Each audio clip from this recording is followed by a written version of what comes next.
শেষ নবীর উম্মত আমরা, নবীর উম্মত তোরা কখনো শিরিক করতে পারে না। একদম ভুল বলছে। সূরা ইউসুফ, সূরা নাম ইউসুফ, আল্লাহ তাআলা বলেন যে ওয়া মা ইউমিনু বিল্লাহ ইল্লা ওয়া মা ইউমিনু আকতারুহুম বিল্লাহ ইল্লা ওয়া হুম মুশরিকুন। আপনার হুজুর বলছে যে একবার মুসলমানের ঘরে জন্ম নিয়ে নিলে বাপ আর দাদা যদি মুসলমান হয়ে যায়, যদি আপনার দাদা আর বাপ কোনো রকমের মুসলমান হয়, তাহলে আপনার দ্বারা শিরিক সম্ভব না। আপনার হুজুর বলছে, আমি বলছি এরকম মাইকে কেন? ওইদিকে সূরা ইউসুফ কি আমাদের নবী মুহাম্মদের উপরে সাল্লাল্লাহু আলাইহি ওয়াসাল্লাম নাযিল হয়েছে নাকি অন্য নবীর উপরে? আমাদের নবী। তাহলে এখানে আল্লাহ বলেন যে ওয়া মা ইউমিনু আকতারুহুম বিল্লাহ, আল্লাহ তাআলা বলছে যে এই যে মানুষকে তুমি দেখছো মুহাম্মদ সাল্লাল্লাহু আলাইহি ওয়াসাল্লাম, এদের অধিকাংশ মানুষ প্রথমেই ঈমান আনে। প্রথমে কি জানে? ঈমান আনে। কি জানে? ঈমান। মানে এরা স্বীকার করে বাচ্চা দেয় কে? আল্লাহ। বৃষ্টি দেয় কে? আল্লাহ। সুস্থ করে কে? আল্লাহ। এরা ঈমান আনে। ইল্লা হুম মুশরিকুন, তবে এদের যারা ঈমান আনে এদের অধিকাংশ 50% এর উপর হলো মুশরিক, শিরক করে। ওই কল্পনা থেকে বের হন, দেখো বাপ দাদা মুসলমানের জন্য আপনারা শিরিক হবে না, কেমন আপনারা থেকে বের হন। আর শুনেন, খালি যে মাজারে গিয়ে মন্দিরে গিয়ে তারপর হচ্ছে কোনো মানুষের পায়ের নিচে, তারপর হচ্ছে কোনো নেতার নিচে, পয়সাওয়ালার নিচে, কোনো মহিলাকে পাওয়ার জন্য এভাবে করলে যে শিরিক হয় তা না। শুধু শিরিক এভাবে হয় না। জাবের রাদিয়াল্লাহু আনহু থেকে বলেন যে তিনি বলেন, কি বলেন? তিনি বলেন যে বাইনার রাজুলি ওয়া বাইনাশ শিরকি ওয়াল কুফরি তারকুস সালাহ, একজন ব্যক্তি শিরক আর কুফরের মধ্যে পার্থক্য হচ্ছে নামাজ ছেড়ে দেওয়া। বুঝাতে পারছি? আমি বলি না, জাবের রাদিয়াল্লাহু আনহু বলেন। বলেন না নতুন কথা বলছি। আরে ভাই আপনি শুনেন না, এটা 1450 বছর পুরনো। আপনার মুহাদ্দিসের জিজ্ঞেস করেন না, আপনার এখানে আলিয়া মাদ্রাসার প্রিন্সিপালকে, জিজ্ঞেস করেন না আপনার মসজিদের জুমার খতিবকে, জিজ্ঞেস করেন না আপনার পাড়ার ডাবল টাইটেল পাস মাওলানাকে। বলেন না যে মাওলানা সাহেব, খতিব সাহেব, একটু বলেন না নামাজ ত্যাগ করার বিধান ইসলামে কি?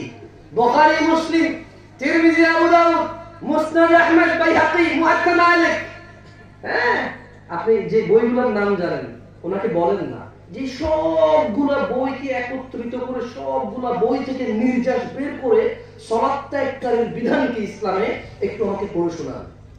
আপনাকে বলতে হবে বাইনাল মুনাফিকিন, বাইনানা ওয়া বাইনাল মুনাফিকিনা শুহুদুল ইশা ওয়াস সুবহ লা ইস্তাতিউনাহুমা। আপনার মোল্লা, মুন্সি, মুহাদ্দিস, ফজরের সব মানুষ কি এলাকা ত্যাগ করে? না, এলাকায় থাকে। ফজর কি কাজ থাকে? না। সব মানুষ হাসপাতালে ভর্তি হয়ে গেছিল? কোথায় ছিল? ঘরেই ছিল। 400 মানুষ, 414 দিয়ে ভাগ করতে মোবাইল করো, বসে থাকো, মোবাইল করো, লেখেন 400, ভাগ দেন 400 লেখেন, ভাগ দেন 14 দেন। 28 ওনার পড়ায় জোড়ে 28% মানুষ সমাজে করে। 90% মুসলমান দেন, চিন্তা না বক্তব্য দেওয়ার সময় মানে 90-100 জন বলে গেলেন, পারেন 105 জন বলতে। এরকম মাইক সামনে আসলে মুসলমান কত পার্সেন্ট আছে পারেন না 100 ক্রস করতে। ওনার ওখানে 14 জন করতে মাঝে তারা কম হয়, ঠিক না ভাই? আজকে জুমার দিন ছিল বলে না? হ্যাঁ, বুঝছি। অনেক মানুষ শহর থেকে ছুটিতে আসছে, তারা নামাজ ওই জন্য 2 জন আসছে। ভাই শুনে আমার না ভুল না ভাই, অনেকে শহর থেকে, তারা হয়তো শহর থেকে সেখানে সালাত আদায় করে বাড়িতে বৃহস্পতিবার রাত ছিল, বাড়িতে আসতে মসজিদে আসছে তারা, এরকমই তো নাকি?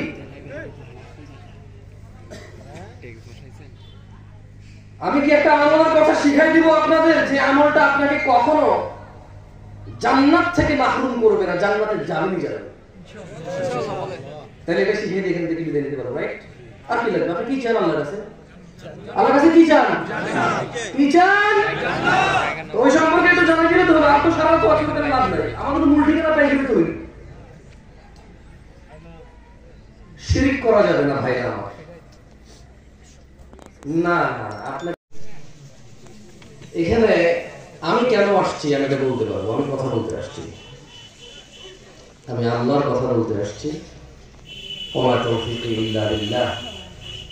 আল্লাহ যতটুকু আমাকে সাধ্য দিবে আমি আল্লাহর কাছে সর্বোচ্চ সাধ্য কামনা করি। আপনি কেন আসছেন এটা কিন্তু আমি জানি না, আমি কেন আসছি সেটা আমি জানি। আপনার আসার মানে যদি হয় সেই বাংলাদেশের আপনার জন্য ওই প্রান্ত থেকে কেউ আসবে, আচ্ছা 800-900 কিলোমিটার দূরের ওরা কি আপনার মতো দেখতে?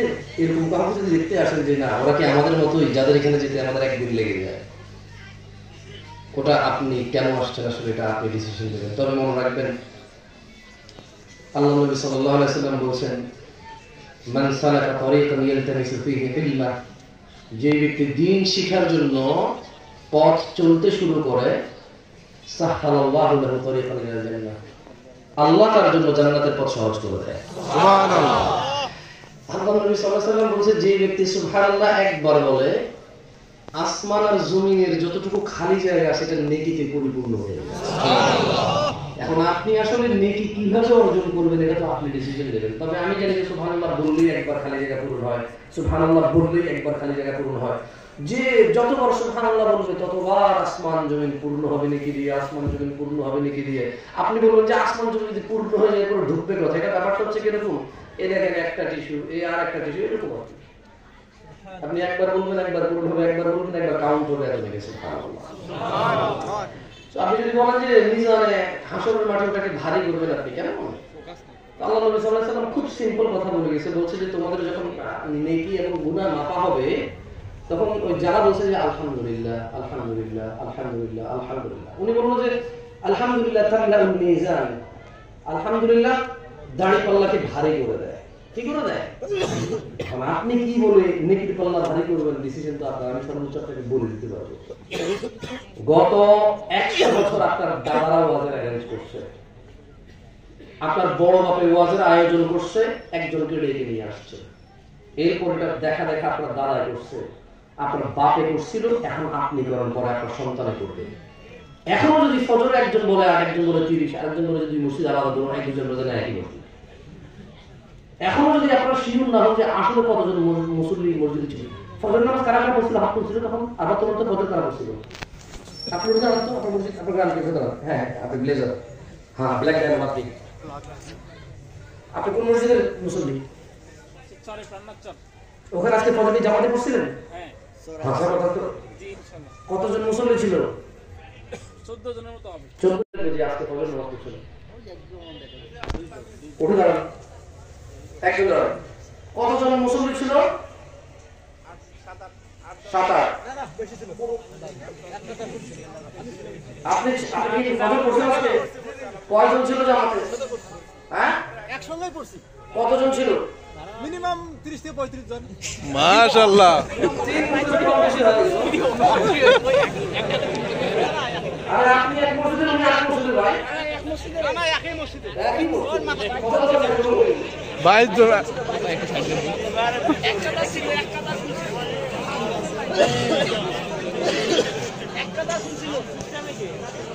আরে ভাই ঠিক কি না?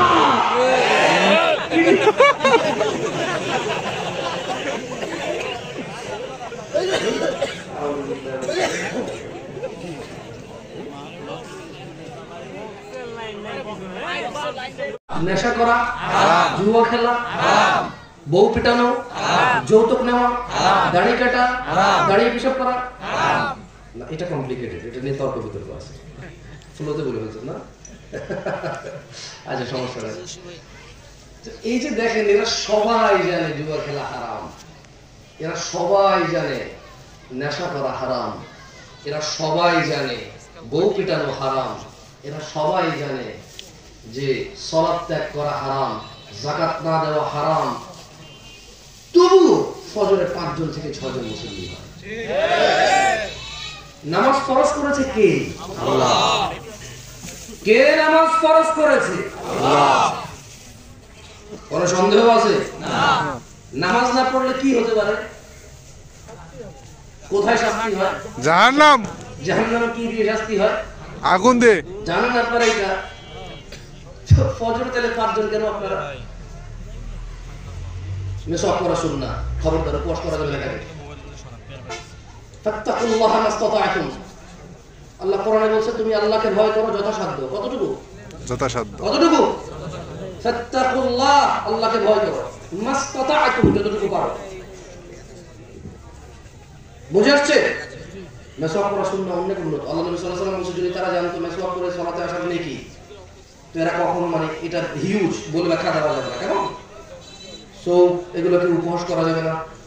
জিহাদ আমুদ, আমুদ বুঝেন ইসলামের, বুঝেন জিহাদ হচ্ছে ইসলামের আমুদ। হ্যাঁ, মানে সরি, আমুদ হচ্ছে সালাত আর জিহাদ হচ্ছে ইসলামের পরিপূর্ণতা। কেমন? সো ওইটাকে বড় করার জন্য সুন্নতকে ছোট করা যাবে না। মানে সালাত অনেক বড় ইবাদত, এটা প্রমাণ করার জন্য আরো 5টা ইবাদতকে উপহাস করা লাগবে না। জিহাদ অনেক বড় ইবাদত, এটাকে প্রুফ করার জন্য, এটাকে প্রমাণ করার জন্য, এর গুরুত্ব দেওয়ার জন্য আরো। আসলে আমার একটা দোষ, যা বলতে আসি তা বলি না, এসে যা দেখি তার উপরে বলা শুরু করি। আমরা হচ্ছে ফজর না পড়া মুসলমান। কেমন? আমরা দাড়ি কেটে ফেলি শুধু সুন্নত মনে করবো, এরকম মুসলমান। আমরা বলি যে ফতোয়া দিয়ে আমরা বিভক্তি করি, অথচ ফতোয়া দেওয়া আমাদের জন্য আবশ্যক। সত্য মিথ্যা, কোরআন হচ্ছে ফুরকান, সত্য মিথ্যার পার্থক্যকারী। আপত্তি করা যাবে না ফতোয়াতে, ভুল ফতোয়াতে আপত্তি করতে হবে। কেমন?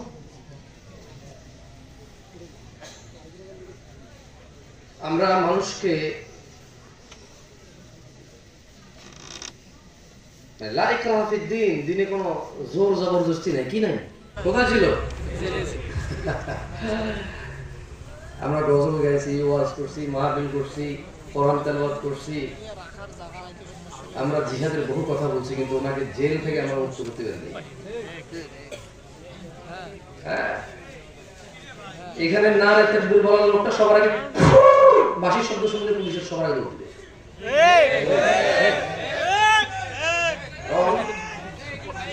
কারণ স্লোগান দেওয়া মানুষ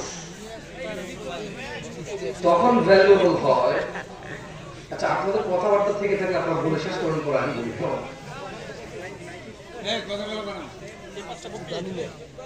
না, ছোট কথা বলবো, সমস্যা, তারপর একটু সুযোগ দিলাম বলুন। কতক্ষণ চুপ থাকবেন বলেন? বাংলাদেশি আমরা কতক্ষণ চুপ থাকা যায়? পারি তো বলতে চায়ের দোকানে বউয়ের সাথে, আর কোথায়, আর ওয়াজের মাঠে বকবক, আর পারিটা কোথায়? স্কুলে পারি না, কলেজে পারি না, ইউনিভার্সিটিতে